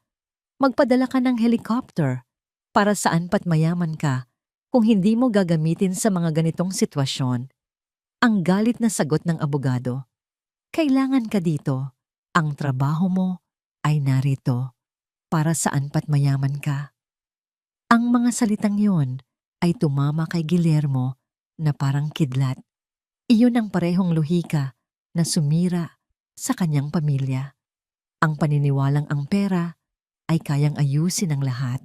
Ang paniniwalang ang pagbabayad sa ibang tao para gawin ang kanyang mga responsibilidad bilang ama ay sapat na. Isang malamig at nakakapagpalayang galit ang umakyat sa kanyang lalamunan. Ngunit kasabay nito, isang pakiramdam ng kalayaan. Hindi Roberto. Sabi niya ang kanyang boses ay matatag na ngayon. Mali ka. Ang trabaho ko ay nasa itaas. Ang trabaho ko ay ang tulungan ng anak kong maligo mamaya. Ang trabaho ko ay ang siguraduhing nandyan ako paggising niya para hindi siya matakot. Hindi mo mababayaran ng isang ama, Roberto. Patuloy niya. At tapos na akong subukan. Kinuha niya ang isang malalim na hininga. Iatras mo ang deal. Ibenta mo ang mga shares ko. Umalis ka sa board. Gawin mo ang lahat ng kailangan mong gawin. Hindi na ako babalik. Hindi ngayon. Hindi bukas. Tapos na ako. Bago pa man makasagot ang nabiglang abogado, ibinaba na ni Guillermo ang tawag. Ngunit hindi siya tumigil doon. Tinitigan niya ang makintab na cellphone sa kanyang kamay, ang simbolo ng kanyang dating buhay, ang kadenang nagtali sa kanyang mesa. Naglakad siya patungo sa isang malalim na drawer sa kusina, isa sa mga hindi gaanong ginagamit na puno ng mga lumang gamit. Binuksan niya ito. Nang walang anumang pag-aalinlangan, inihagis niya ang mamahaling telepono sa loob.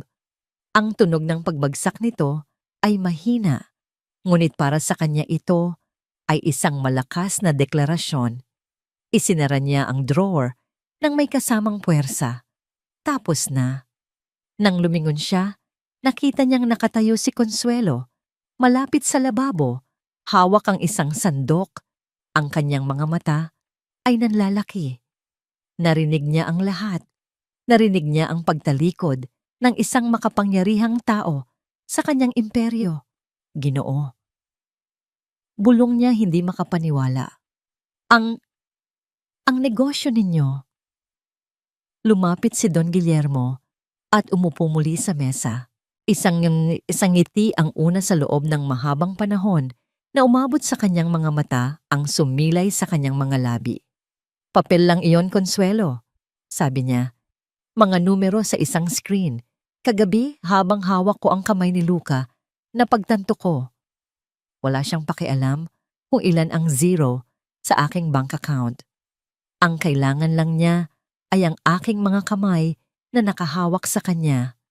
Yumuko siya, ipinatong ang kanyang mga siko sa mesa at itinago ang kanyang mukha sa kanyang mga palad. Ang bigat ng lahat ng nangyari ay biglang bumagsak sa kanya. Halos mamatay siya sa aking kapabayaan, Consuelo. Sabi niya, ang kanyang boses ay basag. Pinabayaan ko ang isang halimaw na pumasok sa bahay na ito at unti-unting lasunin ang aking anak. At ako ay abala sa pagpapayaman. Lumapit si Consuelo at umupo sa tapat niya. Hindi niya ito hinawakan, ngunit ang kanyang presensya ay sapat na. Ang mahalaga po ay nagising na kayo, Ginoo, sabi niya ng mahina. Itinaas ni Guillermo ang kanyang ulo, ang kanyang mga mata ay pula at puno ng isang damdaming hindi pa nakikita ni Consuelo, dati pagpapakumbaba. Ikaw ang gumising sa akin, sabi niya. Kagabi, ipinakita mo sa akin kung ano ang tunay na pagmamahal. Ang pagmamahal na isinakripisyo mo para sa sarili mong anak para lamang alagaan ang sa akin. Doon sa gitna ng kanyang sariling sakit, naisip niya ang babaeng nasa harap niya. May anak ka rin, hindi ba, Consuelo? Tumango si Consuelo, isang anino ng kalungkutan ang dumaan sa kanyang mukha. Opo, Ginoo. Si Zeki po. Nasa probinsya kasama ng aking ina. Ilang taon mo na siyang hindi nayayakap? Tanong ni Guillermo. 3 taon na po. Sagot ni Consuelo, isang taksil na luha ang gumulong sa kanyang pisngi. Ang katotohanan yon ay isa pang sampal kay Guillermo. Ang babaeng ito ay tinitiis ang pagkawawalay sa sariling anak para sa kapakanan ng sa kanya. Tumayo si Don Guillermo. Ang kanyang mga mata ay may bagong determinasyon. Tapos na ang panahon ng pagsisisi. Oras na para kumilos. Oras na para itama ang mga mali. Consuelo, sabi niya, ang kanyang boses ay puno ng awtoridad na matagal nang nawala at ngayon ay muling natagpuan. Tumawag ka sa inyo. Sabihin mo sa ina mo na ihanda ang mga gamit ni Zeke. Tumingin si Consuelo sa kanya naguguluhan. Ipapasundo ko siya, deklara ni Guillermo. Bukas din, darating dito ang aking personal na driver para sunduin siya. Ginoo, ano po? Dadalhin mo siya dito, Consuelo, sabi ni Guillermo. Ang kanyang boses ay hindi tumatanggap ng pagtutol. Titira siya dito, sa bahay na ito. Kasama mo, kasama namin. Tapos na ang mga sakripisyo. Ang bahay na ito ay sumira sa isang pamilya. Ngayon gagamitin natin ito para buuin ang dalawa. Ang pagdating ni Zeke ay parang pagdating ng isang maliit, ngunit malakas na bagyo ng buhay sa tahimik na karagatan ng Hacienda del Sol. Ang malaking itim na sasakyan ni Don Guillermo na karaniwang naghahatid ng mga taong nakasuot ng Amerikana ay huminto sa harap ng mansyon. Nang bumukas ang pinto, isang 8 taong gulang na batang lalaki ang lumabas nakasuot ng kupas na t-shirt at shorts. May gasgas sa mga tuhod at may mga matang malilikot na tila gustong sakupin ang buong mundo sa isang tingin. Si Consuelo ay naghihintay sa paanan ng malaking hagdanan ng kanyang puso, ay kumakabog sa pananabik at kaba. 3 taon. 3 mahahabang taon ang lumipas mula nang huli niyang mayakap ang kanyang anak. Inay ni sigaw ni Zeke at tumakbo siya ng buong bilis. Nakalimutan ni Consuelo ang lahat ng kanyang uniforme, ang kanyang posisyon, ang mga matang nakatingin. Lumuhod siya at sinalubong ang kanyang anak ng isang mahigpit na yakap. Ibinaon ang kanyang mukha sa magulong buhok nito. Ang amoy ng araw alikabok at ng kanyang anak ay ang pinakamabangong pabango sa mundo. Ang mga luha ay malayang dumaloy sa kanyang pisngi, mga luha ng kaligayahan at pasasalamat. Mula sa itaas ng hagdanan, sa likod ng isang malaking bintana, tahimik na pinapanood ni Luca ang eksena. Mayroong isang halo ng pagkainggit at paghanga sa kanyang mga mata. Hindi niya kailanman naranasan ang ganoong klaseng yakap. Isang yakap na puno ng init at walang pag-aalinlangan. Si Don Guillermo ay naroon din nakatayo sa di kalayuan. Isang maliit na ngiti ang sumilay sa kanyang mga labi. Ito ang tamang desisyon. Ito ang simula. Nang unang magtagpo ang mga mata ni Luca at Zeke, ang hangin ay puno ng alinlangan. Si Luca sa kanyang wheelchair ay tila isang prinsipe sa isang toring salamin, malungkot at hindi maabot. Si Zeke naman na may daladalang isang luma at pudpod ng bola ng basketball ay puno ng enerhiya na tila hindi nauubos. Wow! Ang laki ng bahay niyo, sabi ni Zeke, ang kanyang mga mata ay nanlalaki habang tinitingnan ang matataas na kisame. May swimming pool ba kayo? Sabi ni Lola, meron daw. Si Luca na sanay sa mga taong kinakausap siya, nang may halong awa ay nagulat sa prangkang pag-uusisa ni Zeke. Oo, meron. Sagot niya ng mahina. Galing taraligo tayo. Yaya agad ni Zeke. Nag-atubili si Luca. Hindi ako masyadong nag-swimming. Tinitigan siya ni Zeke mula ulo hanggang paa. Napansin ang wheelchair sa unang pagkakataon. Ngunit hindi awa ang nakita ni Lucas sa mga mata nito, kundi simpleng kuryosidad. Dahil dyan, sabi ni Zeke, itinuturo ang upuan. Kaya mo namang lumutang, di ba? Hawakan mo na lang itong bola ko. Gawin mong salbabida? O kaya ako na lang ang magiging bangka mo? Isang maliit na tawa ang kumawala sa mga labi ni Luca. Isang tunay na tawa. Sa loob ng ilang minuto nagawa ni Zeke ang hindi nagawa ng mga mamahaling therapist sa loob ng maraming taon, ang iparamdam kay Luca na siya ay isang bata lamang, hindi isang pasyente. Ang mga sumunod na araw ay naging isang pagbabago. Ang malawak at tahimik na mga pasilyo ng mansyon ay napuno ng tunog ng tumatalbog na bola, ng mga sigawan, at ng masayang tawanan. Dinala ni Zeke ang buhay ng probinsya sa loob ng mansyon. Tinuruan niya si Luca kung paano gumawa ng tirador, kung paano manghuli ng tutubi, at kung paano magpatunog ng dahon gamit ang kanyang mga kamay. Si Luca naman sa kanyang paraan ay ibinahagi ang kanyang mundo kay Zeke. Ipinakita niya ang kanyang koleksyon ng mga libro, ang kanyang mga video game, at ang kanyang kaalaman tungkol sa mga bituin na nakikita nila mula sa teleskopyo sa gabi. Sila ay dalawang mundo na nagbanggaan, ngunit sa halip na mawasak sila ay naging isa. Si Don Guillermo at Consuelo ay madalas na nagmamasid mula sa malayo. Para silang mga hardinero na nagtanim ng dalawang magkaibang halaman at ngayon ay pinapanood ang mga ito na lumaki at yumabong ng magkasama. Tingnan mo sila, sabi ni Guillermo isang hapon habang pinapanood nila ang dalawang bata na naglalaro ng chess sa terasa. Parang magkapatid. Si Zeke po ang gamot na kailangan ni Luca. Sagot ni Consuelo, isang ngiti ng pasasalamat ang nasa kanyang mga labi. At si Luca naman po ang nagpapakita kay Zeke ng isang mundo na hindi niya akalaing posible. Ngunit ang pinakamalaking pagbabago ay nangyari sa silid na ginawang rehabilitation gym ni Don Guillermo. Ang dating marangyang silid sayawan ay puno na ngayon ng mga parallel bar exercise mat at mga bola. Dito araw-araw ay isang laban. Isang hapon, habang ginagawa ni Luca ang kanyang mga ehersisyo, pinapanood siya ni Zeke. Si Luca ay nakakapit sa mga parallel bar, pinipilit na itayo ang kanyang sarili.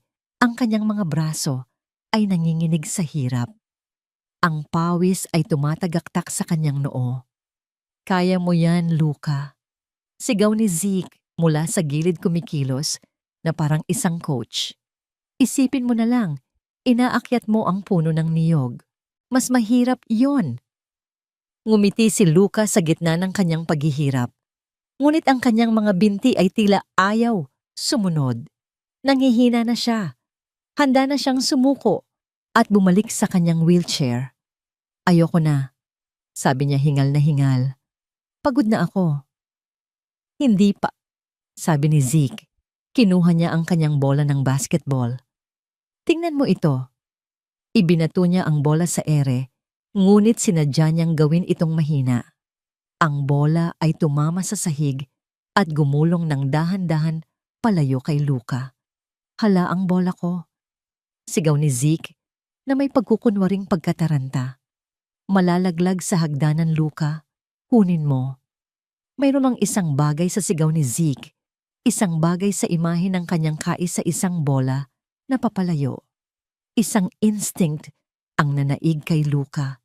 Nakalimutan niya ang sakit. Nakalimutan niya ang kanyang kahinaan. Ginamit niya ang lahat ng natitirang lakas sa kanyang mga braso. Itinulak niya ang kanyang sarili pataas. Ang kanyang mga binti na kanina lang ay parang dalawang basang tali ay nanigas. Naramdaman niya ang sahig sa ilalim ng kanyang mga paa. Nagulat siya. Nagulat si Consuelo na tahimik na nanonood sa isang sulok. Maging si Don Guillermo na kararating lang ay natigilan sa may pinto. Si Luca ay nakatayo. Nang walang tulong, nang walang mga bar, nanginginig ang kanyang buong katawan. Ang kanyang mga binti ay parang sasabog sa anumang sandali. Ngunit siya ay nakatayo. 1 segundo, 2 segundo, 3 segundo. Isang malawak na ngiti ng pagkamangha at tagumpay ang sumilay sa kanyang mukha. Tumingin siya sa kanyang ama, sa kanyang nanay Consuelo, sa kanyang bagong kaibigan. Nakatayo ako. Bulong niya hindi makapaniwala. At pagkatapos ang kanyang mga binti ay bumigay. Ngunit bago pa man siya bumagsak sa sahig, isang pares ng malalakas na braso ang sumalo sa kanya. Niyakap siya ng mahigpit ni Don Guillermo, ibinaon ang kanyang mukha sa buhok ng anak. Hindi niya napigilan ang mga luha. Mga luha ng saya ng pag-asa ng isang amang sa wakas ay nakikita ang pagsikat ng araw pagkatapos ng isang napakahabang gabi. Oo anak, bulong niya ang kanyang boses ay basag sa emosyon.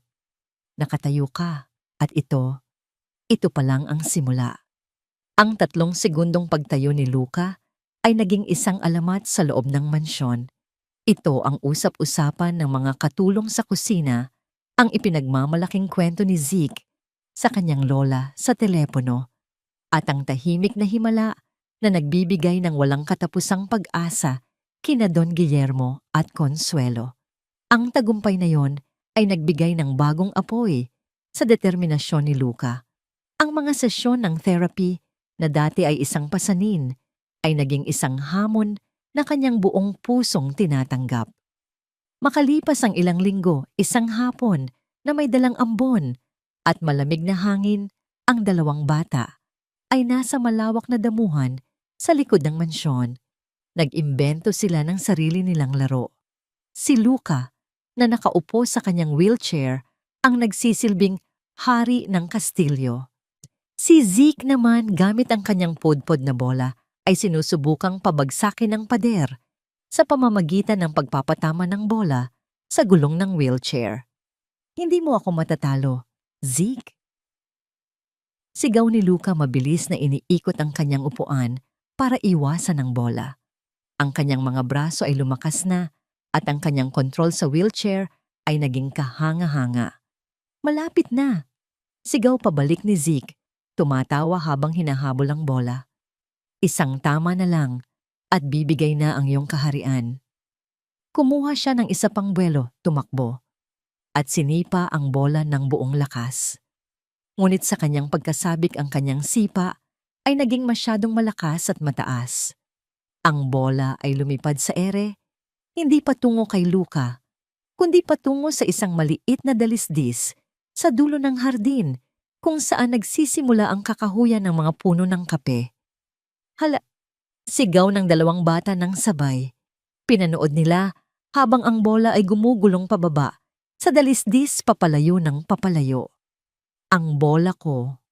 Sigaw ni Zeke at nagsimula siyang tumakbo para habulin ito. Ngunit ang damo ay medyo madulas dahil sa ambon at ang kanyang pagtakbo ay mabagal.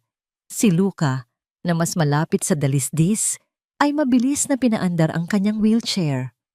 Ako na! Sigaw niya. Ngunit nang marating niya ang gilid ng damuhan, natigilan siya. Ang lupa ay hindi pantay. Kung susubukan niyang ibaba ang kanyang wheelchair, tiyak na tataob siya.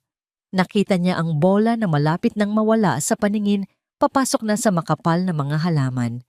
Ito ang kaisa-isang bola ni Zeke. Ito ang kayamanan na dinala niya mula sa probinsya. Ito ang simbolo ng kanilang pagkakaibigan. Sa sandaling iyon, isang bagay ang nangyari sa loob ni Luca. Hindi ito isang desisyon na pinag-isipan. Ito ay isang purong instinct. Isang pangangailangang mas malakas kaysa sa kanyang takot at sa kanyang mga limitasyon. Nakalimutan niya na hindi niya kaya. Nakalimutan niya ang sinabi ng mga doktor. Nakalimutan niya ang sakit. Ginamit niya ang kanyang malakas na mga braso, itinukod ang mga ito sa armrest ng kanyang upuan at itinulak ang kanyang sarili paangat. Gaya ng ginawa niya sa gym, ang kanyang mga binti ay nanigas. Ngunit sa pagkakataong ito, hindi siya tumigil doon.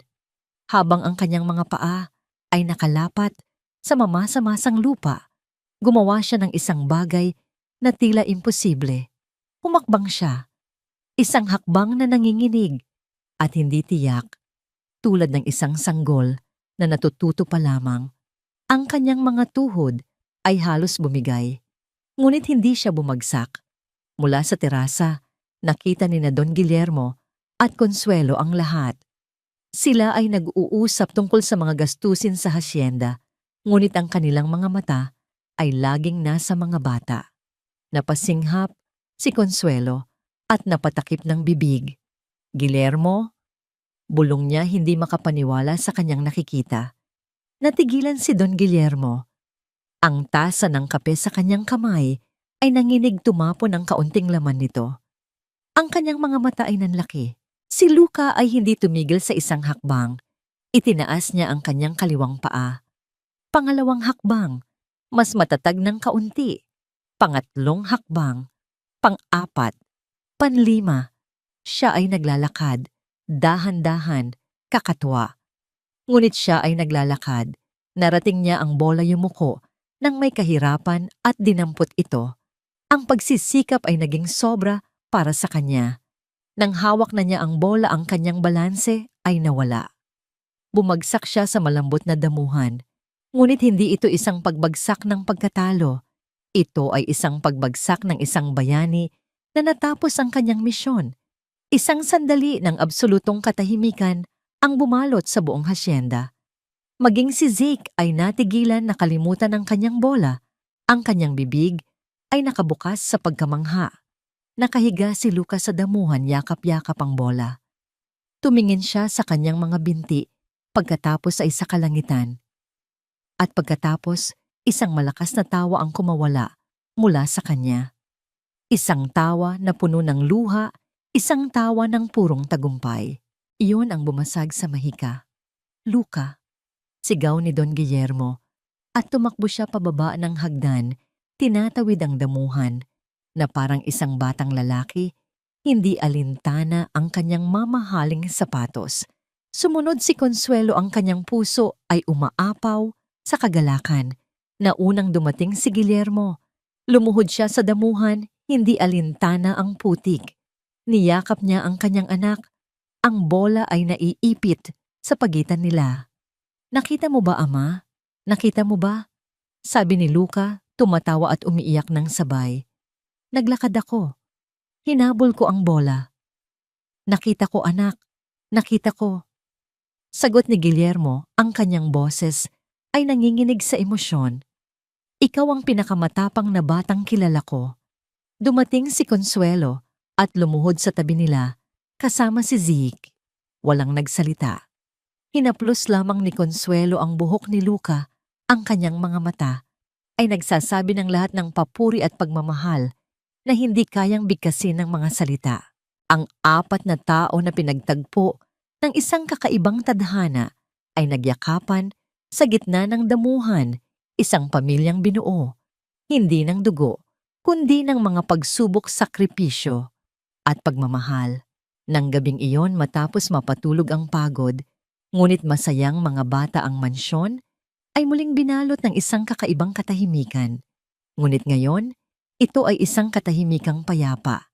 Si Don Guillermo at Consuelo ay nakaupo sa isang bangko sa terasa, nakatingin sa mga bituin na unti-unting lumalabas. Isang kumot ang nakapatong sa mga balikat ni Consuelo, inilagay doon ni Guillermo kanina. "Hindi ko akalain na darating ang araw na ito," sabi ni Guillermo, ang kanyang boses ay mahina. "May mga sandali na halos sumuko na ako. Akala ko habang buhay na siyang mananatili sa upuang yon. Hindi kailanman sumuko ang puso niya, Ginoo," sagot ni Consuelo. "At hindi rin kayo sumuko." "Hindi ako," pagtatama ni Guillermo. Tayo ang hindi sumuko, Consuelo." Lumingon siya at tinitigan ito. Sa ilalim ng malambot na ilaw mula sa loob ng mansyon, ang kanyang mukha ay tila mas banayad, ang mga linya ng pagod ay napalitan ng mga linya ng kapayapaan. "Pinalayas mo ang mga demonyo sa bahay na ito, Consuelo," sabi niya. "Dinala mo ang iyong anak na nagbigay ng buhay sa aking anak. Dinala mo ang liwanag sa aking kadiliman." Dahan-dahan iniabot niya ang kanyang kamay at hinawakan ang kamay ni Consuelo na nakapatong sa bangko. Ang kanyang mga daliri ay marahan na isinara sa paligid nito. Ang balat ni Consuelo ay magaspang mula sa trabaho, ngunit para kay Guillermo, ito ang pinakamalambot na bagay sa mundo. "Hindi ko na alam kung paano mamuhay dito nang wala ka." Pag-amin niya, ang kanyang boses ay halos isang bulong. "Hindi ko na gustong isipin pa." Tumingin si Consuelo sa kanilang mga magkahawak na kamay, pagkatapos ay sa kanyang mga mata. Nakita niya roon ang isang bagay na higit pa sa pasasalamat. Nakita niya ang paggalang, paghanga, at isang bagay na mas malalim pa, isang bagay na parehong nagpapakaba at nagpapakalma sa kanyang puso. Manatili ka sa tabi ko, Consuelo, pakiusap ni Don Guillermo. Ang salitang Ginoo ay tila nawala na sa pagitan nila. Hindi bilang isang kasambahay, hindi bilang yaya ni Luca. Huminga siya ng malalim, inihahanda ang sarili para sa mga salitang magpapabago sa lahat. Manatili ka bilang kasama ko sa pagbuo muli ng tahanang ito, bilang katuwang ko. Lumipas ang 6 na buwan. Ang Hacienda del Sol ay sumailalim sa isang tahimik ngunit malalim na pagbabago. Ang dating malamig at malungkot na mansyon ay isa ng tunay na tahanan, puno ng mga bakas ng buhay, isang bola ng basketball na naiwan sa pasilyo, mga drawing ng mga bata na nakadikit sa pinto ng refrigerator at ang palaging amoy ng bagong lutong tinapay mula sa kusina, kung saan si Nana Jacinta na ngayon ang reyna. Isang maaliwalas na umaga ang pamilya ay nag-aalmusal sa labas ng terasa, isang bagay na hindi kailanman nangyari noong mga nakaraang taon. Si Don Guillermo ay nakaupo hindi sa kabisera ng mesa, kundi sa pagitan ni Luca at Zeke. Si Luca, bagamat may suot na manipis at modernong leg brace, ay hindi na gumagamit ng wheelchair. Ang kanyang mga hakbang ay hindi pa perpekto, ngunit ang bawat isa ay isang simbolo ng kanyang tagumpay. Binuklat ni Don Guillermo ang dyaryo, ngunit sa pagkakataong ito, hindi ang business section ang kanyang tiningnan. Dumiretso siya sa local news. Doon sa isang maliit na espasyo sa ibaba ng pahina, nakasulat ang isang maikling balita: socialite, sinentensiyahan sa kasong child abuse. Ibinaba niya ang dyaryo. Iyon na yon. Ang huling kabanata ng kanilang madilim na nakaraan ay opisyal nang nagsara. Si Catherine ay tumanggap ng mahabang sentensya, isang karampatang parusa para sa kanyang mga kasalanan. Walang naramdamang galit o saya si Guillermo. Tanging kapayapaan lamang. May maganda po ba kayong nabasa, Guillermo? Tanong ni Consuelo, inilalapag ang isang platito ng sariwang mangga sa mesa. Hindi na niya ito tinatawag na Ginoo. Sa paglipas ng mga buwan ng kanilang ugnayan ay namulaklak sa isang magandang pagsasamahan na batay sa paggalang at isang malalim na pagmamahal. Ngumiti si Guillermo. Wala naman. Mga lumang balita lang. Ipinahiwatig niya na tapos na ang usapang yon. Ang kanilang focus ay nasa kasalukuyan sa hinaharap. Matapos ang almusal, habang ang mga bata ay naghahanda para sa kanilang online class, nagyaya si Guillermo. Consuelo, samahan mo muna ako sa hardin. Sabi niya, may gusto akong ipakita sa iyo. Naglakad sila nang magkatabi pababa sa damuhan kung saan unang naglakad si Luca. Ang hangin ay sariwa at ang mga bulaklak ng kape ay nagsisimula ng mamukadkad, naglalabas ng matamis na amoy. Huminto sila sa ilalim ng isang malaking puno ng acacia kung saan may isang bangkong bato na nakaharap sa buong hacienda. Naaalala mo ba noong unang gabi na nag-usap tayo dito? Tanong ni Guillermo. Sinabi ko sa iyo na manatili ka bilang katuwang ko. Tumango si Consuelo, isang mahiyaing ngiti ang sumilay sa kanyang mga labi. Hindi ko pa yata natatanggap ang sagot mo. Biro ni Guillermo, bagamat may seryosong tono sa kanyang boses. Huminga ng malalim si Consuelo at tumingin sa malawak na tanawin. Araw-araw po ang pananatili ko dito, ang aking sagot. Sabi niya ng mahina. Ngumiti si Guillermo. Alam ko. Ngunit ngayon, gusto kong gawin itong opisyal. Gusto kong bigyan ka ng isang bagay. Inaasahan ni Consuelo na isang kahon ng alahas ang ilalabas niya. Inaasahan niya ang isang singsing, isang bagay na kumikinang. Ngunit hindi iyon ang kinuha ni Guillermo mula sa kanyang bulsa. Ang inilabas niya ay isang lumatanso at medyo kinakalawang na susi. Ito ay malaki at may disenyong antigo. Ano po ito? Naguguluhang tanong ni Consuelo. Ito ang orihinal na susi ng Hacienda del Sol Paliwanag ni Guillermo, ito ang susing ibinigay ng lolo ko sa lola ko noong itinayo nila ang bahay na ito. Sabi niya, ibinibigay niya hindi lamang ang bahay kundi ang puso ng kanilang pamilya. Itinaas niya ang susi. Hindi kita bibigyan ng diamante, Consuelo. Ang mga bato ay malamig at walang buhay. Ang ibinibigay ko sa iyo ay mas mahalaga. Ibinibigay ko sa iyo ang susi sa tahanang ito. Ang susi sa kinabukasan ng mga anak natin. Tumingin siya ng diretso sa kanyang mga mata. Ang kanyang sariling mga mata ay puno ng isang katapatan na hindi pa nakikita ni Consuelo kailanman. Hindi ako lumuluhod dahil hindi ito isang panukala ng isang hari sa isang alipin.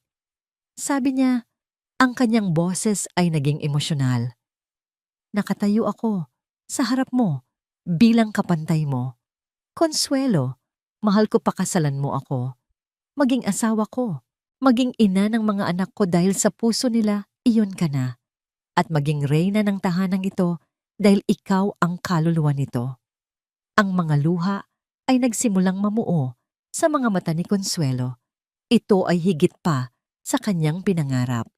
Hindi ito isang fairy tale kung saan ang isang prinsipe ay nagligtas sa isang abang dalaga. Ito ay isang kwento ng dalawang sirang tao na naghilom sa isa't isa na bumuo ng isang pamilya mula sa mga abo ng nakaraan. Kinuha niya ang mabigat na susi mula sa kamay ni Guillermo. Ang lamig ng metal ay tila may dalang init. Opo. Bulong niya ang kanyang boses ay basag sa saya. Tinatanggap ko. Tinatanggap ko ang lahat. Hindi kailangan ng marangyang halik. Isang marahan na pagdampi lamang ng kanilang mga labi ang sapat na isang selyo sa isang pangakong mas matibay kaysa sa anumang kontrata. Mula sa bintana ng kusina, 3 pares ng mata ang masayang nanonood. Si Nana Jacinta na nagpupunas ng pekeng luha sa kanyang tapis at sina Luca at Zeke na nagbubulungan at nagtatawanan. Sabi sa'yo ay magpapakasal sila, sabi ni Zeke. Siyempre ang sagot ni Luca na may isang matalinong nangiti. Tayo ang gumawa ng paraan. Ibig sabihin ba niyan tunay na kapatid na kita? Tanong ni Zeke. Matagal na, sagot ni Luca at inakbayan ng kanyang kaibigan. Matagal na tayong magkapatid. Ang huling eksena ay hindi naganap sa loob ng mansyon. Ito ay naganap sa labas sa isang maliit na bahagi ng lupain malapit sa mga puno ng kape. Ang 4 sa kanila, si Guillermo, si Consuelo, si Luca at si Zeke ay magkakasamang naghuhukay sa lupa. Bawat bagong pamilya ay kailangan ng bagong simula. Sabi ni Guillermo habang maingat nilang inilalagay ang isang maliit na punla ng kape sa butas. Ang punong ito, lalaki itong kasabay ninyo. Magiging matatag ito, mamumunga at magbibigay ng lilim. Tulad ng pamilyang ito. Magkakasama nilang tinabunan ng lupa ang ugat ng punla. Ang mga kamay ng milyonaryo ng dating kasambahay at ng 2 batang lalaki ay naghalo sa iisang gawain sa iisang lupa. Habang tumatayo sila para pagmasdan ang kanilang bagong tanim, ang bukang liwayway ay nagsimulang sumilip sa ibabaw ng mga bundok ng Tagaytay. Ang ginintuang sinag nito ay tumama sa kanilang mga mukha, pinalayas ang mga huling anino mga nakaraan. Ang Hacienda del Sol, na dating isang simbolo ng kayamanang walang kaluluwa, ay isa na ngayong tunay na tahanan ng araw, pinainit hindi ng pera, kundi ng pagmamahal, katapatan at ng pangako ng isang bagong umaga.